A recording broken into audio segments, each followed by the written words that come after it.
Buenos días, buenas tardes, buenas noches. En este video vamos a hacer un análisis de un nuevo bochorno de River en este 2024, uno más. Es el primero en esta segunda mitad del año, porque si bien es cierto que el empate contra Lanús en el Monumental no dejó a nadie contento, la realidad es que lo que sucedió en Mendoza contra Godoy Cruz es un espanto más del equipo dirigido por Martín de Michelis. El entrenador tiene que darse cuenta de algunas cuestiones, pero por primera vez el público de River, aquellos hinchas neutrales que estaban presenciando el partido en el Estadio Malvinas Argentina, apuntaron contra los futbolistas. Y está claro que la falta de actitud en ciertos jugadores es algo que llama la atención. También es verdad que por lo pronto el DT no les da ninguna arma como para que ellos puedan brindar sus mejores versiones dentro del campo de juego, pero en algunos casos es verdaderamente llamativo, como algunos futbolistas no hacen absolutamente nada bien durante los 90 minutos. En este partido frente a Godoy Cruz, River lo perdió básicamente en dos jugadas en el primer tiempo y tuvo la posibilidad durante 60 minutos de al menos igualar el cotejo. Nunca estuvo cerca de lograrlo, nunca pudo jugar bien el partido y la realidad es que terminó llevándose de Mendoza 0 puntos, que es lo merecido teniendo en cuenta lo que vimos dentro del terreno de juego. ¡Empecemos! Voy a dividir este video en dos partes. Primero voy a hablar de los futbolistas y después me voy a centrar en el entrenador, porque me parece que tiene que haber una reflexión más que importante dentro del vestuario, porque si River verdaderamente quiere ya no solo ganar la Copa Libertadores, porque eso hoy por hoy lo vemos muy, pero muy lejano, pero si quiere al menos ganar un partido jugando bien al fútbol, tiene que haber una reflexión muy importante por parte de los futbolistas y también por parte del cuerpo técnico. Porque parecería que no hay una compenetración entre los dos lados. La realidad es que el entrenador arma su formación, pone a los jugadores dentro del terreno, a veces elige un mejor equipo, a veces elige un peor equipo. Para mí el 11 que puso en este cotejo ante Godoy Cruz fue verdaderamente bastante malo, sobre todo si lo comparamos con el equipo que había puesto contra Lanús, que había sido un 11 bastante más lógico, aún con las ausencias de Borja y Armani. Me parece que el equipo que jugó el domingo fue bastante mejor el armado inicial que el que puso este miércoles frente a Godoy Cruz. Pero volviendo a los jugadores, no voy a hablar individualmente de cada uno de ellos, más allá de que ahora voy a estar nombrando a algunos futbolistas porque quiero hacer hincapié en aquellos que lamentablemente no tienen nivel hace rato y no sabemos si van a poder recuperar ese rendimiento en algún momento. Hago hincapié en este sentido en Enzo Díaz primero, que la realidad es que no está teniendo un buen 2024. Hago hincapié en Aliendro, que en el primer tiempo se lo vio totalmente fuera de sí, un jugador que en su momento era tiempista, que tenía buena ubicación, pero que en este momento de River no está haciendo absolutamente nada bien. Y también puedo mencionar a Manuel Lanzini, que ingresó en la primera parte por la lesión de Colidio. Ingresor es una manera de decir, entró al campo de juego a completar el 11, porque no se vio absolutamente nada de Lanzini. Después es cierto que hay algunos que tienen asterisco, como es el caso de Simón, que juega de lateral derecho, una posición que no lo favorece. De Michelis sigue insistiendo, no pidió un marcador de punta diestro porque él confía en Simón, pero da la casualidad que los dos goles del equipo mendocino vinieron por centros desde el lado de Enzo Díaz, que en ninguna de las dos oportunidades salió a otorar al jugador que estaba tirando el envío hacia el área, y después posteriormente le ganaron a Simón en la marca. Es cierto que en el segundo tanto hay una responsabilidad directa de Armani, que sale a cortar un centro a cualquier parte y no llega, pero Simón, si hubiera marcado bien al futbolista que venía a cabecear, quizás se le hubiera dificultado un poco al futbolista de Godoy Cruz, a Poggi más específicamente, que de hecho convirtió los dos tantos de El Tomba mendocino. Después es verdad que hay otros nombres propios a los cuales hay que esperar. A los refuerzos es muy pronto como para evaluarlos. Los dos partidos de Gatoni en general fueron bastante flojos. Vareiro ingresó las dos veces sin hacer demasiado. Yo creo que un poco mejor el otro día que en este cotejo ante Godoy Cruz, pero la realidad es que en este duelo frente al equipo mendocino, la realidad es que no se puede sacar ninguna cosa positiva más allá de la actualidad goleadora de Borja, que desperdició alguna que otra chance en el primer tiempo, pero la realidad es que cuando tiene una pelota en el área la mete. Después tiene algunas otras cosas que mejorar, pero en definitiva River tiene 10 puntos en la liga profesional por los goles que marcó Borja, sino la realidad es que estaría mucho más detrás en la tabla de posiciones. Así que bastante para mejorar. Yo creo que ya si el hincha le criticó la actitud a los futbolistas, los jugadores tienen que hacer un cambio de chip en la cabeza y a partir del próximo domingo ante Sarmiento empezar a jugar inclusive más por ellos que por el entrenador, porque la realidad es que si De Michelis se llega a ir en algún momento, esto no va a significar que el hincha de River ya no le va a exigir a los futbolistas. De hecho, les va a exigir muchísimo más porque a lo mejor el hincha cree que el mayor problema ya se fue, y la realidad es que no hay un solo gran problema hoy por hoy. Quizás en algún momento el mayor problema sí fue De Michelis. Hoy De Michelis es un gran problema, pero los jugadores, cada uno respectivamente, también están generando sus propios inconvenientes que no les permiten desarrollarse de buena manera dentro del terreno de juego. Del entrenador he hablado innumerables veces en este canal. En este 2024, en la mayor cantidad de oportunidades he hecho comentarios negativos de Michelis, porque la realidad es que no está dando absolutamente ninguna cuestión positiva como para bancarlo o como para por lo menos tener cierta esperanza de que el equipo pueda llegar a mejorar. De hecho, no recuerdo cuándo fue el último gran partido de River.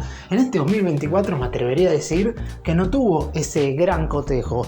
Quizás puedo mencionar algunos momentos: el último partido contra Instituto en Córdoba, el segundo tiempo jugó River bastante bien, aquel duelo contra Estudiantes de La Plata por la Supercopa Argentina, pero me estoy yendo al mes de marzo, donde si bien estaba perdiendo después de una floja primera mitad, en el complemento sí desplegó un buen fútbol, pero no mucho más.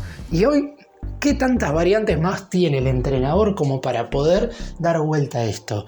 Da la sensación de que los jugadores no le responden y que ya no es una cuestión netamente táctica, porque a mí no me gustó el 11 inicial, porque ya el 4-3-3 es algo que no convence absolutamente a nadie. Es cierto que Colidio no se paró de extremo por izquierda como en otras oportunidades, sino que se paró de manera más centrada, pero aún así es todo sin ninguna resolución.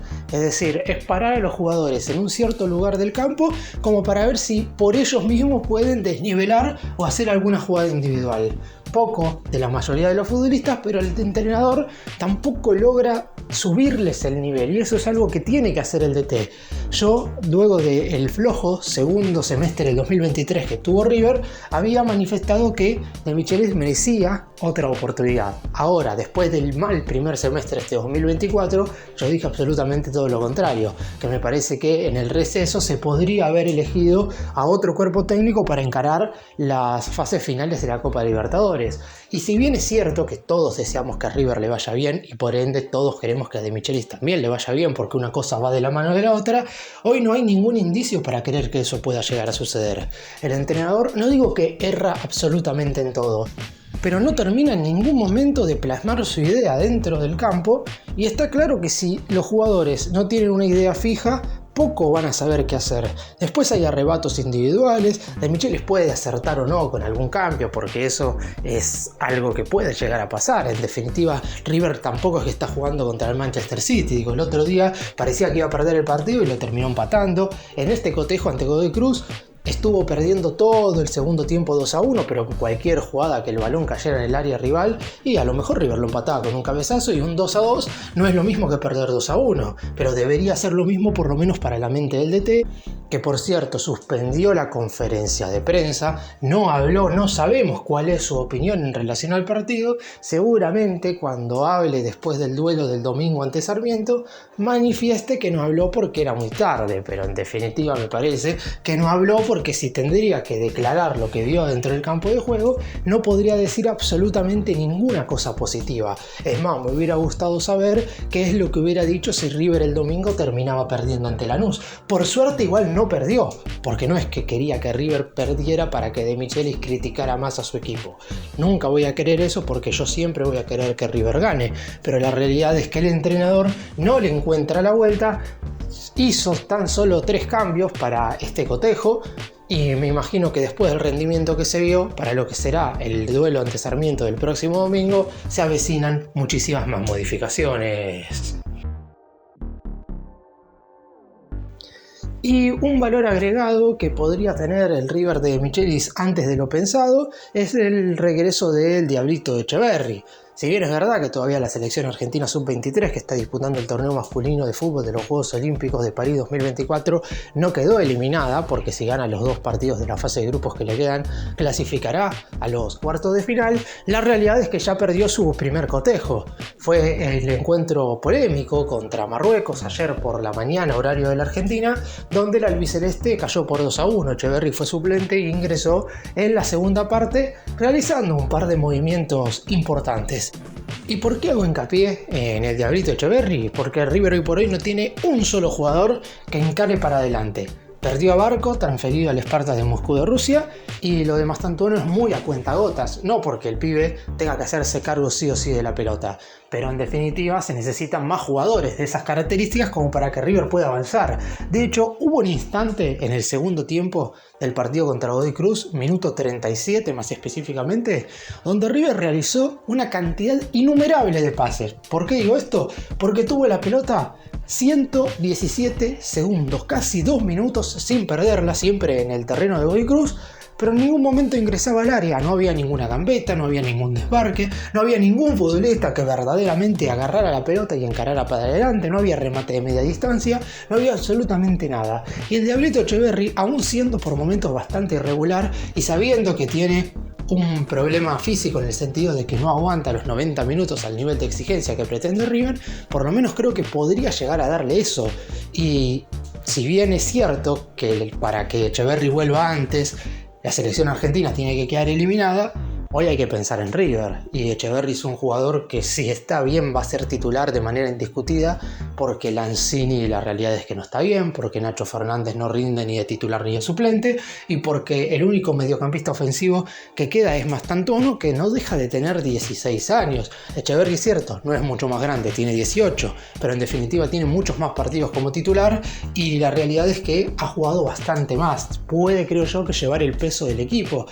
No me hubiera gustado hablar de esto porque lo lógico sería que Etcheverry siga con la sub-23 hasta que terminen los Juegos Olímpicos, que gane la medalla de oro, que vuelva 3 días antes de jugar contra Talleres y que en ese partido, en la ida de los octavos de final de la Copa Libertadores, se siente en el banco porque De Michelis se encontró en titular. Entonces no necesita que el Diablito juegue apenas llegue. Ahora, viendo cómo está River, viendo cómo juega el equipo en estos 180 minutos, Etcheverry, aunque vuelva en una pierna, va a ser titular sin ningún tipo de dudas. Que encima se lesionó Colidio, o por lo menos tuvo que salir reemplazado en el primer tiempo, y eso es algo que también perjudica a River, porque más allá de que Colidio tampoco está teniendo un buen nivel, puede ser otro jugador que en el 1 contra 1 contra los defensores rivales puede hacer la diferencia. Lo hace poco, pero en definitiva puede hacerlo. Hoy River no sabemos cómo puede llegar al área rival de manera, no voy a decir sencilla, porque los equipos se defienden con mucha gente cuando enfrentan al más grande, pero River hace una cantidad de pases que es somnoliento, es muy aburrido y que no tiene ningún aspecto positivo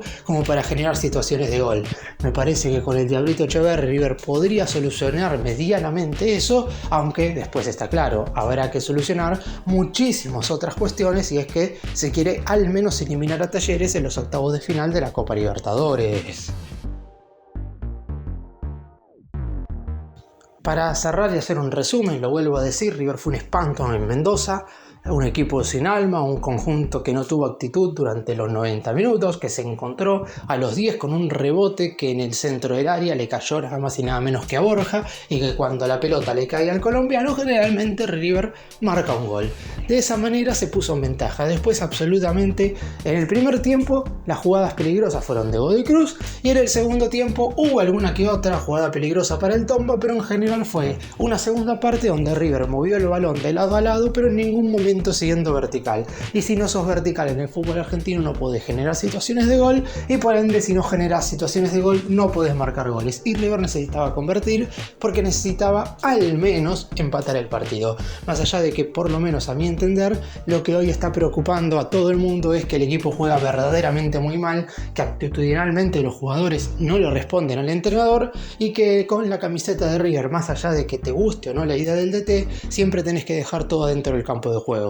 Párrafo aparte para De Michelis, que le tiene seguramente las horas contadas como entrenador de River, y su eliminación en la Copa Libertadores, si es que se da, será el punto final de su ciclo.